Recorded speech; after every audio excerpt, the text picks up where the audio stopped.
chill ride lang.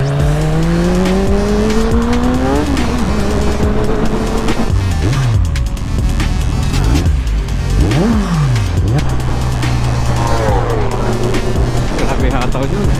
Matandaan ko pa nun, nangarap lang din ako mag big bike. Mayroong scrambler dun, mukhang sumemplang yata.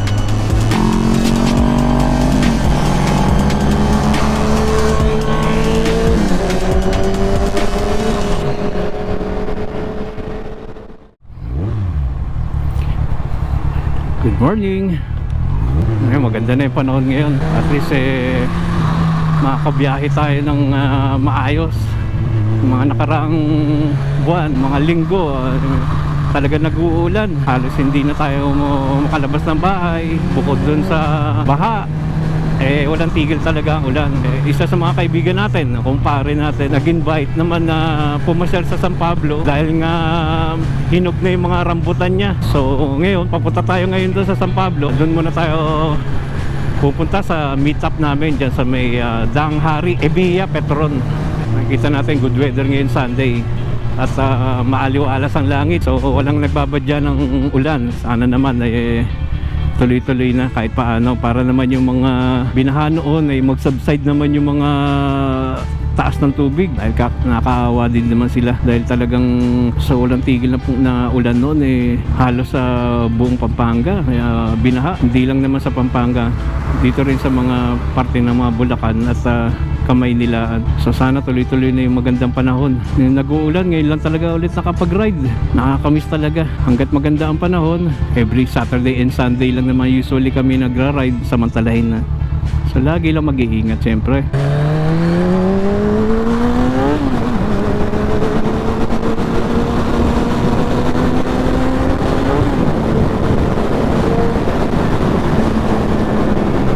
Dahil linggo ngayon at alas 6 pa lang na umaga, maluwag-luwag talaga, wala pang ganong mga sasakyan. Usually pag Sunday naman talaga mas magandang mag-ride dahil sa walang gaanong mga sasakyan dahil pahinga naman talaga ng ibang tao nagtatrabaho simula Lunes hanggang Sabado. Kamis talaga. Ngayon lang ulit nakalabas, bukod sa ngayon lang nakalabas, ngayon lang pala nakapag-motor ulit. Haba kasi ng araw na nag-uulan.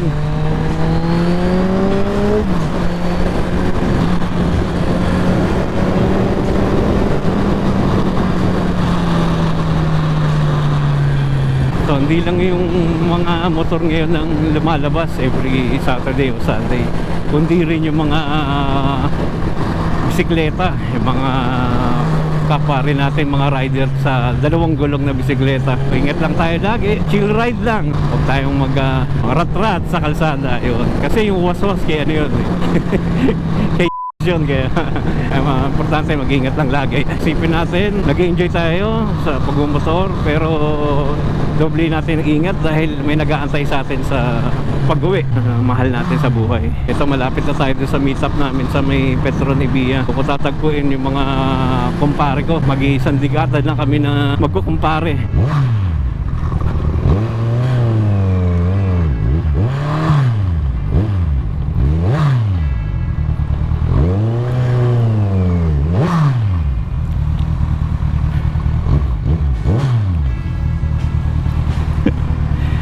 Pare koy!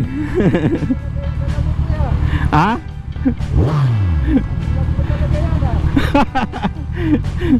Ito yung mga kumpare ko. Si Parin Jimmy, si Parin Jojo. Si Parin Jimmy naka Rebel 500. Si Parin Jojo naka N1000, naka Kawasaki. So ako naka Say 1000. Pare kaway dito ha. Si Parin Jimmy, mag-iisang dekada kami. Next year, isang dekada na kami magkakaibigan o magkakumpare. Si Parin Jojo, ganun din. 2014, alam ko, tanda ko na magkakasama kami. Pagtungtong ng 2014 yan, tuloy-tuloy na. Hanggang ngayon, magkukumpare pa rin kami. Solid na nga eh. Meron pa kami isang kumpare ngayon, nasa barko. Nakasakay ngayon, kapitan ng barko. Si Parin Jeff. So sigurado yun namimiss niya talaga mag-ride. Nauna muna tayo sa mga kumpare natin dahil Maglo-load muna tayo ng RFID dahil hindi ko alam kung may load pa to dahil sa tagal na hindi naka-ride. Hindi ko na-check yung balance kung magkano pa yung laman. Pag exit natin itong MCX, merong loading area dito eh. Maglo-load muna tayo.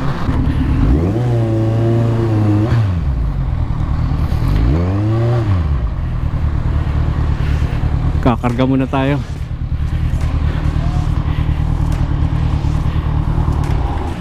Tagal kong hindi nagamit yung si Seiwan. Usually ginagamit ko kasi lagi si Vulcan eh. Minsan nakakalito yung RFID, auto sweep. Tapos mayroon pang easy trip. So minsan nakakalito, hindi na lang gawin nilang isang card na lang eh, no? Para sa lahat na. Kumbaga universal sana. So tayo, after nito, diretso na tayo ng San Pablo.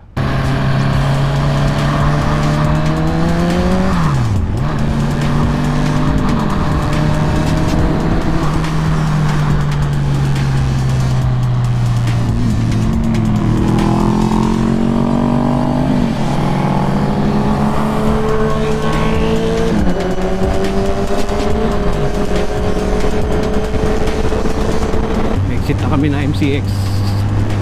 Takbo namin eh, tama lang talaga sa ating motor kahit naka litro tayo, naka 1000cc tayo. Enjoy lang ang ride natin. Hindi natin kailangan humano. Nakaraang araw nga pala eh, ubot-sibon din. Kaya medyo ngayon palang naka-recover talaga din. Dahil yung nag-uulan, sa tuloy-tuloy, nag-iba ang klima. So alam mo naman tayo mga Pinoy, pag paiba-iba ang weather, init, ulan, at isang tuloy-tuloy ang ulan, hindi malayo tayo magka-ubot-sibon. Grabe hataw yun. Minsan hindi mo pipigilan talagang umataw, lalo na sa haba ng bakasyon eh. Tayo kinokontrol pa rin natin kahit na minsan parang nakakatihan mong umataw nagpipigil pa rin tayo. Minsan pasundot-sundot lang, medyo may build up ng traffic dito sa going to Mamplasan. Ayun o, kagaya niya ng haba ng traffic. Moving naman pero kakaiba lang kasi Sunday ngayon eh. Usually dapat mas maluwag. Going to Carmona pa lang tayo, medyo nag-slow down. Hindi natin alam kung bakit nag-slow down. Tatandaan ko pa noon, nangarap lang din ako mag-big bike. Panahon na nagtatrabaho pa ako at hindi pa ako nag-retire. Eh, pag may nakikita akong mga big bike, lalo na dumadaan sa gilid ko, pag naka 4-wheel ako, sabi ko noon eh, kakayanin ko kaya mag big bike. Usually may motor naman talaga ako noon, Honda 155, usually pan tricycle nga noon eh, kasi ginagamit ko pamasok sa trabaho. Company owned din yun, yung gamit yung unang motor noon, panggamit lang sa trabaho. Pero ano rin ako after noon, nag-upgrade ako, nag Honda Super 4, ayan, Spec 1. Mangha na ako sa tunog nun dahil tunog pa lang nun, halimaw na. Ang ano lang nun, maganda yung tunog niya kasi 4-cylinder. So talaga namang poging-pogi. Pag sinabing Super 4, ang pogi ng tunog talaga nun. After nun, nag-upgrade naman ako sa Ninja 650 ER6N, kulay green. Tumagal din sa akin na almost 5 years. After ng 5 years ko nagamit siya ng sulit, eh nag-upgrade naman ako sa 1000 Kawasaki ZA-1000. Pangarap ko lang talaga dati mag big bike. Kaya pag may nakikita ko, manghang-mangha ako noon. Sabi ko, in time, kung suswertehin, bibili ako niyan. Minsan, hindi mo sabi, minsan nangangarap ka lang, nakikita mo lang siya. Pero hindi mo alam, paglipas ng panahon, ayun pala, meron ka na. Huwag tumigil ng mangarap kasi usually, mas masarap mangarap talaga eh. Para ka lang tumataya din ng loto. Minsan tatayaan ng loto, sabihin mo, pangarap lang naman to eh. Hindi mo sabi ang swerte minsan at hindi mo rin masabi ang panahon. Pero siyempre, hindi mo rin makakamtam yung mga bagay na pangarap kung hindi ka rin nagsisikap. So, wag din natin iasa sa swerte. Wag ka dapat din magsikap din tayo na ma-achieve kung ano man yung gusto natin mangyari sa buhay natin. Pagsikapan natin, huwag din tayo aasa sa swerte. Pagka dumating yan at tag dito, pupukol din yan sa'yo pagka alam naman ng Panginoon na matipag ka at wala kang tinatapakan tao, bigay ka rin naman sa mga relatives o mag-anak mo kahit paano, yun, doble ang blessings sa darating sa'yo. Pero siyempre, huwag naman lahat magtitira ka rin sa'yo dahil pag panahon na kailangan mo, ikaw naman din ang dapat may huhugutin ka, hindi lagi bigay lang ng bigay. Ganito lang ang takbuhan namin pagka ganitong malaki ang volume. Hindi natin kailangan din humataw kasi minsan unpredictable din yung ibang sasakyan. Magtataka biglang hinto sa harapan mo, yun ang mahirap yung magbulaga. Focus ka talaga sobra sa 100%. Iba kasi ang motor, hindi kagaya ng 4-wheel, nasa loob ka, magulat ka man, hindi ka ganun na ka delikado sa big bike o sa motor, kahit anong klase, mapabisikleta man yung pag hindi ka nakapokus sa kalsada at may huminto at tumawid sa harapan mo, mahirap bumawi. Singit-singit lang tayo sa gitna. Merong scrambler doon, mukhang sumemplang yata. Pinipick up mo yun Pumataw na si Kuya Jimmy, sundan natin. Kasi sa gilid tumataw.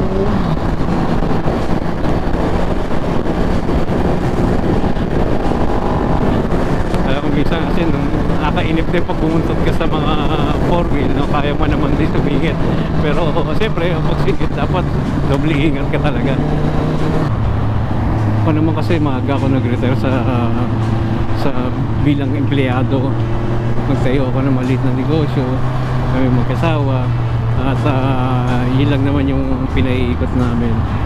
Pero yung wife ko hanggang ngayon may work pa rin siya. Ako lang naman yung maagang nag-retire sa bilang empleyado.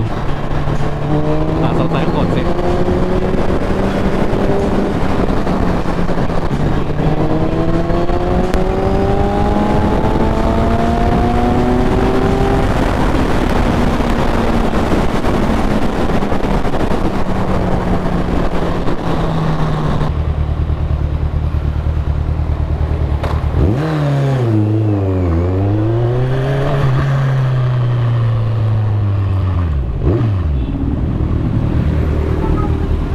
Pre, breakfast muna tayo. Pre, breakfast muna tayo pag may nakita tayo mga Jollibee. Sige pre. Yun lang minsan hassle pagka hindi nare-read yung, hindi nababasa yung RFID Talaga maaabala ka talaga. Para ka din nagbabayad ng toll gate ng actual. Yung manual, minsan nakakaabala talaga.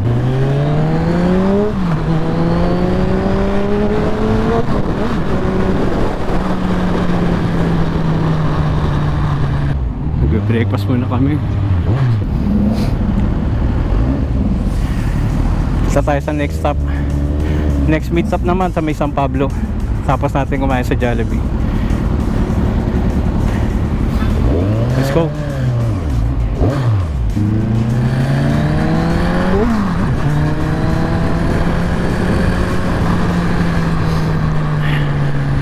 Kasatapos lang natin mag-breakfast dito sa Jollibee along Santo Tomas. So papunta na tayo sa next meet up sa may San Pablo, Shell Gasoline.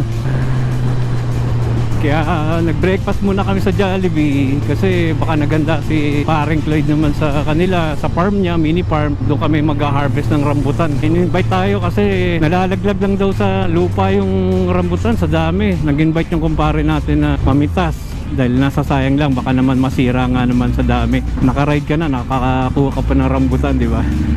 Magkano rin yun sa palengke, yung mga 1 kilo nun, medyo may kamahalan din. Samantalang doon sa mini farm niya, nagkalat lang. Sabi nga niya, sayang lang, nahuhulog nga lang daw sa lupa.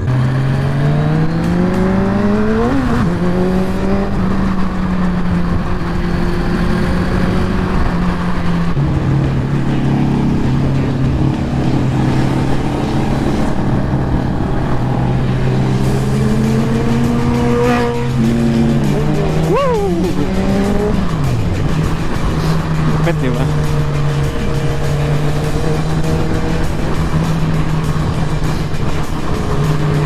Mga kasama ko, usually kami lang talaga magkakasama. Bihira akong sumama sa malaking grupo. Usually nasama rin tayo sa mga malalaking grupo, pero by experience, pag napunta kayo sa isang event o pupuntahan nyo ding rides, nagtutumpok-tumpok din kayo kung sino yung mga usually madalas mo kasama o close mo. Hindi naman halos lahat makakasama mo. Dito kami sa farm ni Paring Cloyd, mini farm dito sa may San Pablo. Maganda rito. Ito ang kumpare namin si Paring Jimmy, naka Rebel 500. Kumpare namin si Preach, naka Say 1000. And the rest andun uling, nag-iihaw. So nandito kami sa may farm niya. Karamihan rambutan ngayon yung tagsibol dahil harvest nga naman, sayang daw, nauhulog lang sa lupa Kahit sa katumingin, napakadami ng rambutan. So in-invite niya kami rito para mag-pick ng rambutan niya. So ito si Paring Cloyd. Pare, kaway naman dyan. Ito yung owner ng mini farm. So dami. Ito si Paring Jojo, naka N1 1000 to. So naka-prepare para doon sa inihaw namin. Paring Jojo, isang kaway muna dyan. Ayan pa, kumpare ko. Ito si Paring Cloyd. Pare, tanggalin mo muna yung mask mo para makakita ka naman. Ayan, nag-invite sa amin dito. Pare, tagsibol talaga ngayon. Ay, parang marinig ka, pare. Sino? Taong bayan, pare, kasama to. Ito si Paring Jojo. Ang preparation ng inihaw. Ang marami-rami ito, talagang hapon na pauwiin, pare. Nagpaalam na ako. Pinakita ko na nga si Paring Jimmy para walang sablay Kaya malilito rito kung saan ka ikaw na lang ang maghahanap kung ano yung mas matamis at hindi. Kadami. Dito kami nakapark. Rebel 500. Say 1000 na 2018 model. N1000. Nandun ako sa unahan. Kumpare namin, nag 4 wheels muna. Dahil nga tiga rito siya, hindi na nag big bike. Pero naka Kawasaki 650 ER6. Dito nakaparada tayo dito. At least malilim dahil maraming ang puno at sanga. So hindi tayo maiilitan. Walang problema.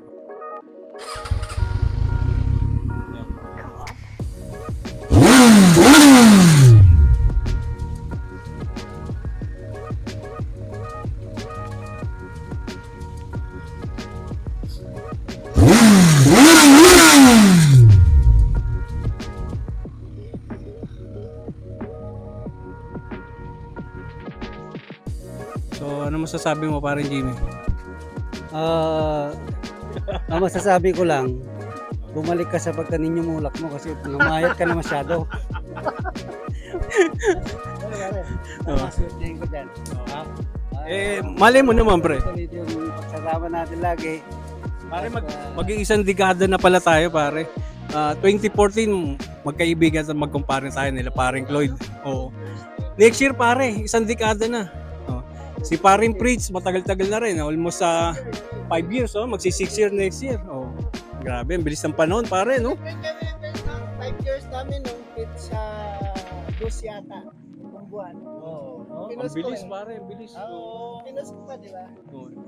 Si Paring Cloyd lalo, nung nakilala natin to, nag-uphill kagad sa Marilaki. Hindi nyo ba alam yun? Hindi, pare. Kasi di ba November tayo dito? December 5 yun November 5 yun nung nag-sticker tayo. Mama sa December. up and down ng Taki mo isang buwan lang, first ride ko yung sticker namin. Grabe. Nagulat ako sa inyo, pre. Nag-invite na sino sasali. Wala sumali sa atin si Paring Cloyd. Meron isang nagsabi sa akin. sabi niya, sama na tayo. Si Ernest ang nagsabi sa akin. Nag-invite na Nagulat na lang tayo kasali ito sa atin. Tayo na una sa Bicol. Yun. Pintura yan Inihaw niya,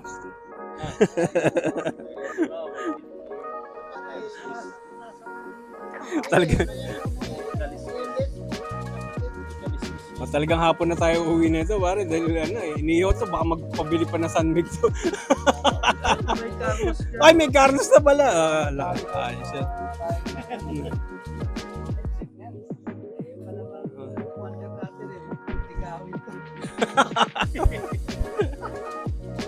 Hindi pare, nakita ka naman ni kumari mo sa pare, sa Facebook, sa Messenger pala. So kahit hapunin ako, okay lang. Nakita na rin si Paring Lloyd, dahil si Paring Jojo. Kaya nakita kayo lahat, si Fritz nakita rin. So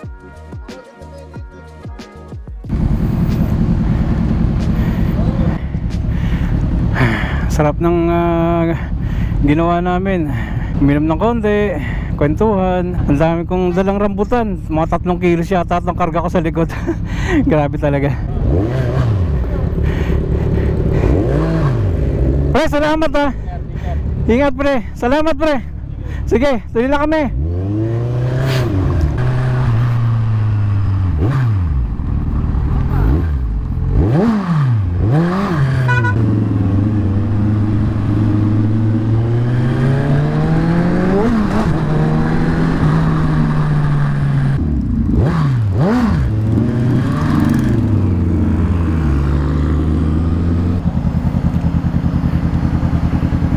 Parang Jimmy, ayos ba?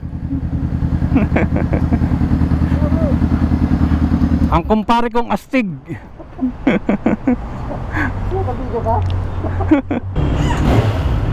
Sparring Jojo. Pre. Malupit na kumpare ko din. Okay na pre, balot na balot ah. Hindi, okay na, okay na.